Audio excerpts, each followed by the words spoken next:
Hello guys, GPT Prospecting Tools, subukan natin. So meron itong 3 meters distance ang nakikita natin dito at home 2 meters. So ayan, gagamit na tayo ng camera compass.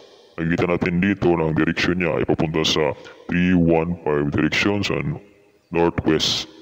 So ayan mga katiits, ang direksyon ng 3 meters papunta sa northwest. So gagamit na tayo ng metro. So ayan, dito sa home, may sukat siya na 2 meters distance at dito naman papunta sa prospective spot natin ay meron siyang sukat na 3 meters.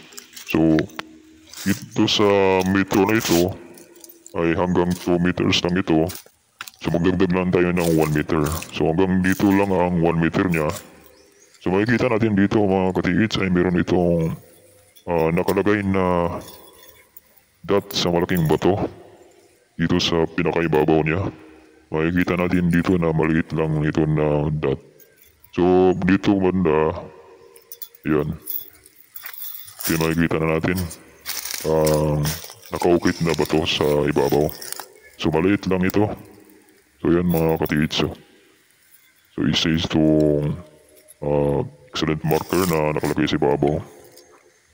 So at dito naman sa portion na ito, meron na tayong makikita dito ang mga coordinate marker dito sa baba. So ayan mga katiits ang kanyang coordinate marker. Ito ay may hugis na P, pagkakating parang arrow. So ayan makikita natin dito ang kanyang hugis. Nakaturo ito sa malaking bato na may dot. So yan, sa ibabaw pa lang meron ng nakalatag na marker. So yan mga katiits.